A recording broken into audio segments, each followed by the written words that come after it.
Tikam Samurai 5. Ke Dallas menuntut balas. Episode 85. Sebagai tokoh-tokoh inti dalam komplotan membunuh kedua Kennedy bersaudara itu, komisi menyebut dua orang pimpinan penting mafia, yaitu Carlos Marcello alias Kaisar Louisiana, yang menguasai dunia gangster di belahan tenggara Amerika Serikat, dan Santos Traficante, raja perdagangan gelap heroin di Florida. Komisi berpendapat, dalam mempersiapkan pembunuhan presiden di Dallas itu, Marcello dan Traficante membatasi hanya mengeluarkan perintah-perintah saja. Kontak-kontak antara mereka dengan Oswald serta beberapa orang coba anti Castro, yang ingin menggagalkan suatu pendekatan antara Kennedy dengan pimpinan Cuba tersebut, diselenggarakan oleh beberapa orang, Letnan, Mafia, Saren Giancana dari Chicago dan John Rosselli dari Miami. Pada tahap persiapan itu, Jim Hoffa pun memainkan peranan penting.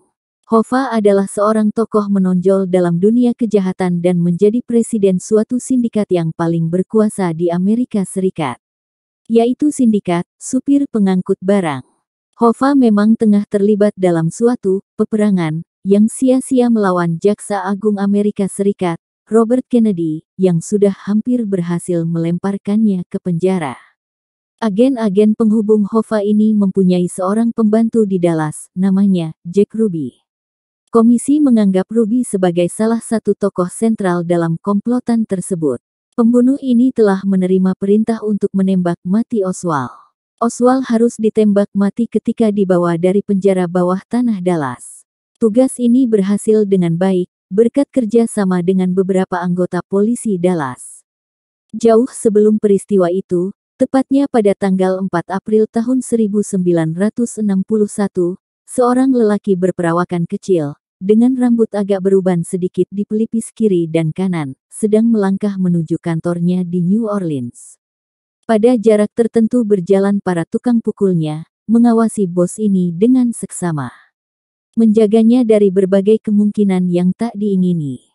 Mereka bukan hanya ahli karate dan judo yang tangguh, tetapi juga ahli tembak yang jitu. Di balik bajunya mereka menyelipkan sepucuk pistol berpeluru penuh. Orang beruban di pelipis itu, yang bertubuh kecil dan berjalan dengan tenang itu tak lain tak bukan daripada Carlos Marcello. Tak ada yang tak mengenalnya. Dialah orang yang paling kaya dan paling berkuasa di Louisiana. Dia pemilik puluhan kasino, hotel, motel, pabrik-pabrik jukebox, bar tempat-tempat striptis, pemimpin perdagangan gelap narkotika, rumah-rumah lacur, dan segala bentuk judi lainnya. Tak seorang pun berani menyentuhnya. Dia seperti berada di luar jangkauan hukum Amerika. Dia bisa dengan mudah mengibaskan tangan kirinya ketika ada jaksa atau polisi yang mencoba menangkap atau mengusutnya. Kekuasaannya diperoleh berkat uangnya. Dia menyogok dan membeli para penguasa dan polisi dengan uang dan perempuan. Ini menyebabkan penguasa tak berani dan tak kuasa menghadapinya. Tetapi pada tanggal 4 April tahun 1961 itu, saat dia berada di puncak kekuasaannya itu, ketika sang raja ini tengah melenggang di depan selusinan anak buahnya, tiba-tiba beberapa mobil berhenti, dan beberapa lelaki berlompatan keluar dan meringkus raja tak bermahkota itu. Tangannya langsung diborgol, ketika dia mencoba meronta dan berkata bahwa dia seorang terhormat, bahwa para penguasa akan membebaskannya. Orang yang meringkusnya itu, yang tak lain dari anggota FBI, meninju mulutnya hingga pecah. Dan ketika para pengawalnya yang sejak tadi hanya melongo kaget akan membantu, anggota FBI itu menodong mereka dengan senapan mesin. Para tukang pukul itu tak berdaya. Dan orang yang mereka lindungi itu dilemparkan FBI ke dalam mobil yang segera dipacu meninggalkan tempat itu. Mobil itu segera menuju lapangan udara. Di sana telah disiapkan pesawat terbang khusus. Hanya beberapa menit setelah itu dia telah berada di Guatemala. Diusir dari Amerika Serikat. Suatu penghinaan yang tak ada duanya. Yang membuat para bandit lainnya menggigil ketakutan. Siapakah yang telah demikian beraninya melemparkan sang raja ini dari tahtanya? Siapakah dia yang tak mau peduli dan tak takut pada backing raja penjahat ini? Orang itu, yang memerintahkan FBI itu, tak lain dan tak bukan adalah Jaksa Agung Robert Kennedy. Tindakan Kennedy itulah yang membangkitkan amarah para tokoh-tokoh mafia. Namun Marcelo hanya berada di pembuangan selama 2 bulan. Mafia menunjukkan kalau mereka memang berkuasa di Amerika Serikat. 2 bulan, Marcelo sudah kembali ke Louisiana serta menunjuk ke foto Jaksa Agung Amerika tersebut sambil mengeluarkan perintah, "Cabut paku ini dari sepatuku." Perintah mencabut paku dari sepatu itu dikeluarkan di hadapan pertemuan mafia. Pertemuan para pemimpin mafia itu diadakan bulan September tahun 1962. Ketika itu Bob Kennedy baru saja melancarkan suatu pukulan baru pada organisasi penjahat itu. Seorang tokoh mafia yang sudah tobat, Joseph Valachi, mengungkapkan rahasia-rahasia kejahatan mafia yang penuh sensasi. Untuk pertama kalinya, cara kerja organisasi yang ditakuti ini diketahui orang. Hubungan antara sindikat Hoffa dengan mafia dikemukakan di depan hakim. Mafia menggelepar-gelepar di hadapan dan cengkraman Robert Kennedy. Mereka bertekad untuk membela anggota pilihan mereka seperti Hoffa itu. Orang ini baru saja meminjamkan uang sejumlah $1,5 juta pada trafikante. Dia juga sering memberi pinjaman pada pimpinan mafia, dan tak pernah menagihnya kembali. Dengan demikian mafia tak bisa berdiam diri ketika Hoffa diterkam Kejaksaan Agung Amerika. Namun tindakan pembalasan nampaknya belum dapat dilakukan segera. Kennedy bersaudara juga tahu bahwa tindakan Bob yang Jaksa Agung itu merupakan tindakan membangunkan singa yang tidur. Oleh karena itu, Presiden Kennedy menyuruh melindungi adiknya secermat mungkin oleh pihak keamanan. Siapa nyana, adiknya, terlindung dengan baik sementara dirinya terbuka terhadap rencana pembunuhan. Bulan September tahun 1963, Bob Kennedy kembali melakukan aksi. Kali ini gerakannya merupakan aksi menentukan terhadap mafia. Bulan September itu ratusan anggota FBI serta petugas kas negara menyerbu semua kasino-kasino di Las Vegas. Di tempat mana trafikante menanam saham yang besar, Bob tengah mengarahkan bidikannya ke jantung mafia. Presiden Kennedy juga tak tinggal diam. Dalam rangka menekan komisi, dia mengirimkan inspektur-inspektur FBI ke Cuba. Dia menyuruh kontak orang-orang yang anti-Castro di Florida dan Louisiana. Orang-orang anti-Castro itu diminta untuk menghentikan serangan terhadap Cuba. Kennedy tak ingin komisi mendapat angin dengan tekanan-tekanan kekerasan. Tekanan itu justru memperkuat komisi. Sistemnya harus dirubah. Castro harus dirangkul, bukan dimusuhi. Peristiwa itu terjadi setelah skandal Teluk Babi yang tersohor dan sempat akan memantik Perang Dunia III. Yaitu hancurnya pasukan Amerika yang mencoba mendarat di Cuba untuk menggulingkan Castro. Kini Kennedy ingin merangkul Castro, mengikat hubungan baik. Langkah ini ternyata amat ditentang dan tak disukai oleh orang-orang tertentu di Amerika. Dan orang-orang tertentu itu ternyata punya jalur kuat dalam mafia. Orang-orang tertentu itu adalah juga penguasa Amerika yang naik ke tangga kekuasaan lewat jenjang yang dibuat mafia. Mereka lantas mempercepat proses penyingkiran kedua adik-beradik Kennedy ini. Komisi Kongres untuk sementara tak menyebutkan keterlibatan CIA, Badan Intelijen Luar Negeri Amerika, terlibat dalam pembunuhan presiden itu. Namun siapa lagi yang harus bertanggung jawab terhadap keselamatan dan keamanan kepala negara Amerika, jika bukan badan ini? Dan komisi punya bukti, bahwa CIA punya hubungan dengan semua anggota mafia yang disebut mafiosi, yang terlibat dalam pembunuhan Kennedy bersaudara. Tatkala Fidel Castro tahun 1969 berpaling pada Uni Soviet dan menasionalisir seluruh perusahaan Amerika di Cuba, maka pemerintahan Presiden Eisenhower menjadi gelisah dan kalang kabut. Usaha untuk menyingkirkan Castro dibuat. Pembunuh-pembunuh bayaran direkrut. Namun perilaku pembunuh bayaran terkadang menggelikan. Salah seorang di antaranya harus menghidangkan secangkir minuman coklat yang sudah dibubuhi racun kepada Castro. Apalacur, saat menghidangkan itu dia ketakutan dan menggigil sedemikian rupa sehingga dia tertangkap basah. Yang lainnya menyembunyikan sebutir pil beracun dalam krim untuk rias muka Castro saat akan tampil di depan televisi. Namun karena suatu hal, pil itu ternyata sudah meleleh. Dan tugasnya pun gagal. Komisi Penyelidikan Senator Cruz, yang tidak menaruh perhatian terhadap makar di Dallas, tetapi cuma pada rencana-rencana pembunuhan terhadap Castro, menganggap telah mendapatkan seorang saksi yang penting pada diri Johnny Rosselli.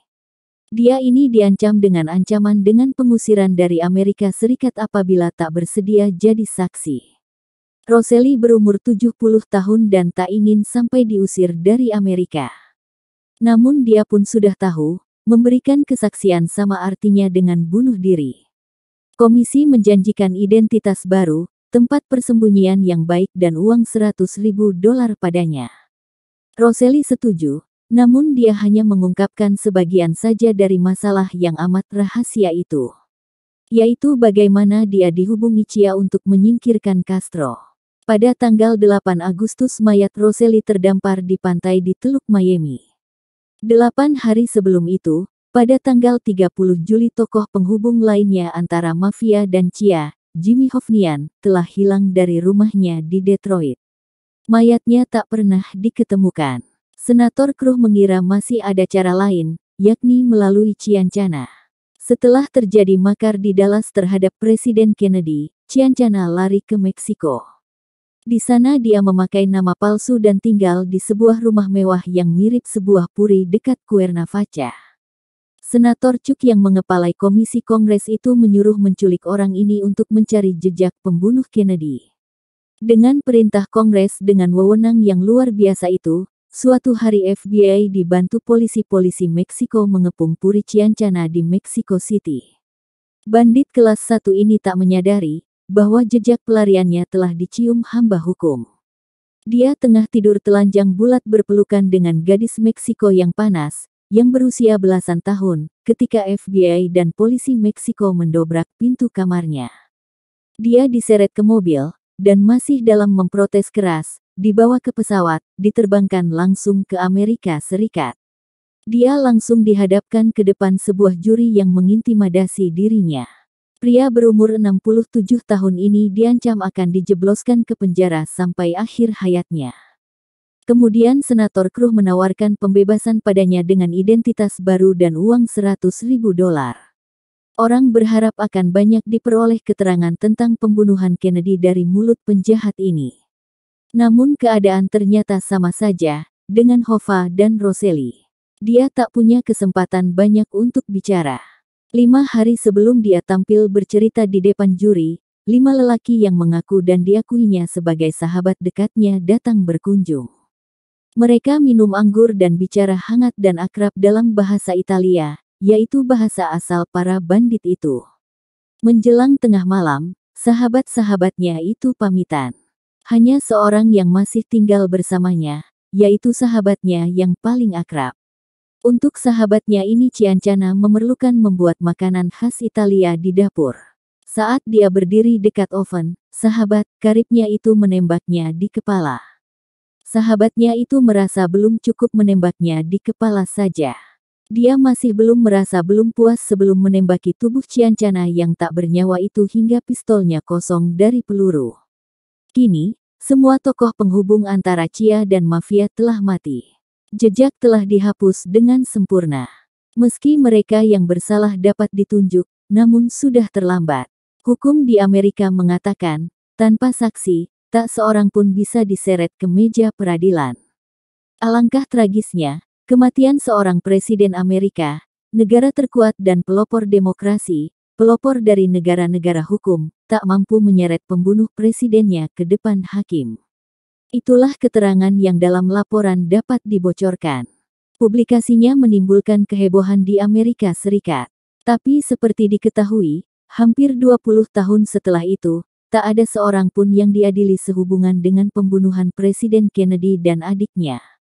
Kepada Yosua, Indian berbudi itu, telah disampaikan si bungsu bahwa dia tak mungkin berada di Dallas berlama-lama. Lambat atau cepat, dia pasti bertemu lagi dengan Michiko. Hal itu akan melukai hatinya kembali. Lagi pula, di kota ini ingatannya akan kenratian Angela selalu menyiksa dirinya. Dia menyesali kenapa dia tak memaksa Angela untuk melarikan diri dari penjara itu. Saya harus di sini bungsu, saya tak bisa berada di luar. Saya tak sangsi pada kemampuanmu untuk melindungiku. Tapi kemana saya harus pergi dari negeri ini? Ini negeri saya. Saya tak mau jadi buronan. Kau mengerti maksudku kan? Begitu kata gadis itu dahulu, saat diajak untuk lari dan memberitahu, dia akan dijadikan kambing hitam dalam pembunuhan Kennedy. Dia ingin menghapus kenangannya tentang Michiko. Ingin melupakan kenangannya dengan Angela. Dia ingin pergi, entah kemana. Ada terlintas di pikirannya untuk kembali ke Minangkabau, pulang ke kampungnya. Tapi, tanpa pendidikan, apa yang akan dikerjakannya di sana?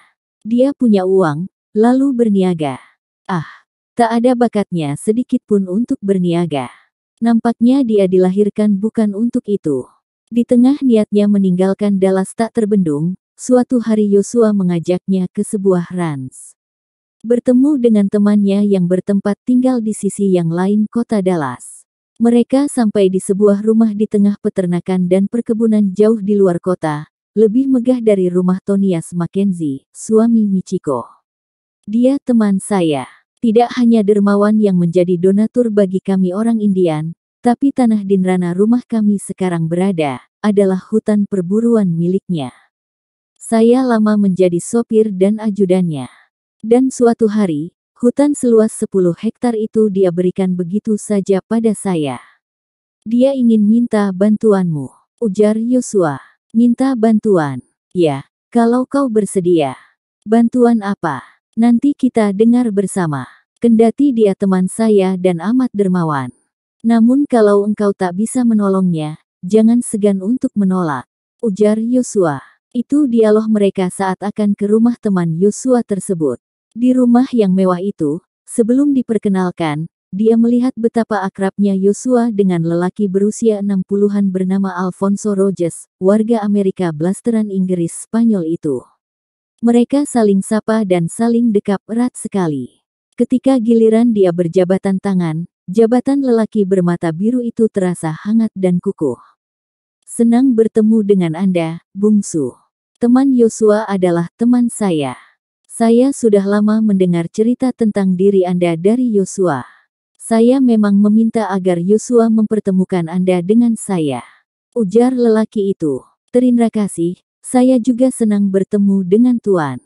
Kenalkan, ini sahabat saya, McKinley. Kolonel John McKinley, pensiunan Perang Vietnam. Si bungsu menjabat uluran tangan mantan kolonel itu. Mereka lalu bicara hilir mudik tentang Dallas, kemudian makan siang, kemudian pindah duduk di ruang tamu yang amat luas.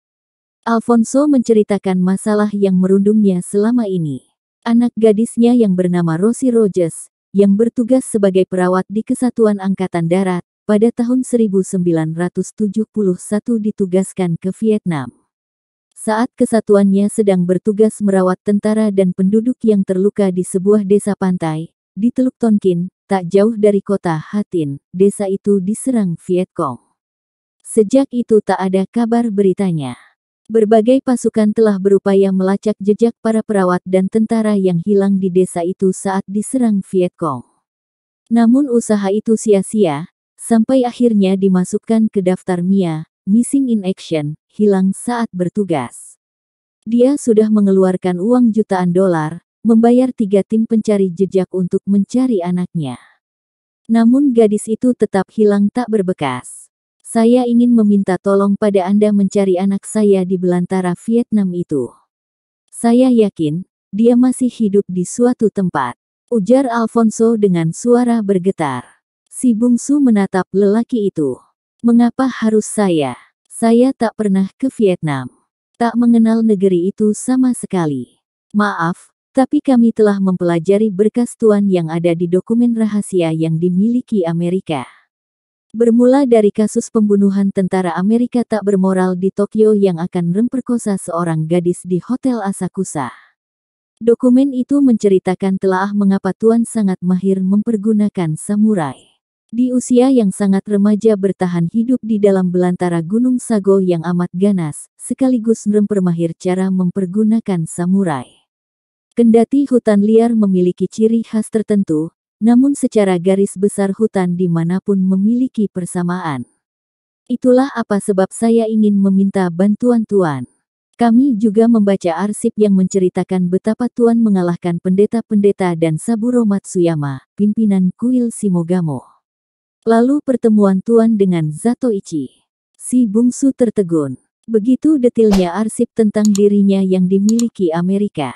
Namun di sisi lain dia juga merasa heran, kalau benar Kolonel McKinley yang beberapa kali terjun ke Perang Vietnam, kenapa tidak dia saja yang menolong? Mengapa tidak meminta bantuan saya?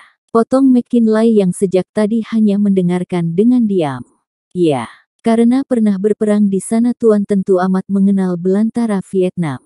McKinley tak bicara, dia mendadak meraih ujung pipa celana kanannya.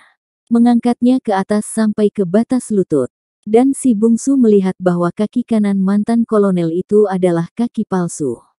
Dia jadi fahami kini apa sebab bukan McKinley yang dimintai bantuan mencari gadis itu ke Vietnam. Hari itu mereka belum memutuskan apapun. Si bungsu tidak menerima, tidak pula menolak. Namun pertemuan antara mereka setelah itu tetap berlanjut di berbagai tempat. Mereka jadi 4 sekawan yang aneh. Alfonso blasteran Inggris Spanyol, McKinley seorang Amerika yang berasal dari Wales, Inggris. Yosua seorang Indian suku Sioux. Terakhir si bungsu, anak Indonesia dari Minangkabau. Sesekali mereka menyinggung juga soal hutan dan perang Vietnam. Cerita itu terutama dituturkan oleh McKinley. Dia ternyata kehilangan kaki dalam pertempuran amat mencekam di sebuah bukit yang, karena saking banyaknya tubuh tentara Amerika hancur berkeping oleh tembakan artileri, mortir dan ranjau Vietcong, diberi julukan Hamburger Hill. Bukit daging cencang. Soal hilangnya Rocky Rogers dan kawan-kawannya, pemerintah Amerika sudah berupaya dengan segala cara untuk mencari tahu dan membebaskannya. Segala cara, diplomatik, sogok, sampai menyelusup diam-diam. Alfonso Rogers sendiri sudah 3 kali membayar dan mengirim tim menyelusup ke belantara itu. Bahkan menyuap perwira Vietcong, untuk mencari informasi tentang keberadaan anaknya. Namun semua usaha itu sia-sia. Diam-diam si bungsu membeli buku tentang Vietnam dan mempelajarinya. Dia menjadi tahu, nama asli negeri itu adalah Chong Hoa Sa Hoi Chu Nghia Vietnam. Paling tidak ada 4 bahasa yang dipakai sebahagian besar penduduk, yaitu bahasa Vietnam sebagai bahasa resmi, kemudian bahasa Cina, Perancis dan Inggris. Ada macam-macam agama di sana, tapi yang terbesar agama Buddha, jauh di bawahnya agama Katolik Roma, lalu Islam dan menyusul kumpulan agama-agama lokal lainnya. Secara geografis, 2 sungai paling besar yang mengalir di sana adalah Sungai Songka yang disebut juga sebagai Sungai Merah di utara, dan Sungai Mekong di selatan. Kedua sungai itu, dan sungai-sungai kecil lainnya, selain memuntahkan airnya ke Laut Cina Selatan, lembahnya menciptakan hutan rawa yang amat luas dan amat berbahaya. Di utara, tanahnya juga bergunung-gunung. Dataran tinggi Tonkin sebagian besar adalah gunung batu yang ketinggiannya dari permukaan laut lebih dari 1000 meter dengan puncak tertinggi berupa gunung bernama Phan Xipang, dengan ketinggian 3143 meter. Inilah pegunungan paling tinggi dan paling besar di negeri ini. Domisili penduduk di utara terpusat di kawasan delta Sungai Songka, di selatan delta Sungai Mekong. Dari sisi kelompok etnik, penduduk Vietnam amat beragam. Yang terbesar adalah orang Vietnam. Kelompok minoritas ada etnik asli, ada pula pendatang. Kelompok pendatang terbesar Cina, Thai dan Khmer. Sedangkan dari puluhan etnik penduduk asli yang terbesar adalah Champa dan Montagnard, orang gunung, di selatan, sementara di utara etnik Muong, Nung dan Thai. Entah kenapa, si bungsu akhirnya tertarik untuk jalan-jalan ke Vietnam.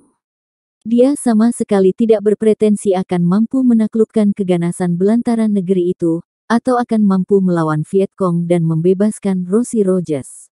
Dia hanya ingin tahu, seganas apa perang dan rimba di negeri itu, dan ingin membantu Alfonso Rogers mencari informasi tentang putrinya. Hal itu pun dia lakukan karena tak tahu akan keniana dia setelah pergi meninggalkan Dallas.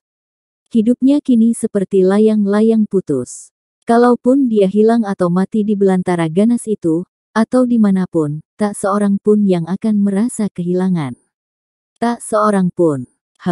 Vietnam dengan Sungai Mekong dan Sungai Songkha, dengan pegunungan paling kasar berpuncak Gunung Phan Xipang, dengan kelompok etnik Cina, Thai, Khmer, Champa, Montagnard Muong, Nung, dan Thai, Vietnam dengan neraka Hamburger Hill, aku akan datang mengunjungimu. Bisik hati si bungsu. Bersambung ke buku 6. Dalam Neraka Vietnam. Episode 86.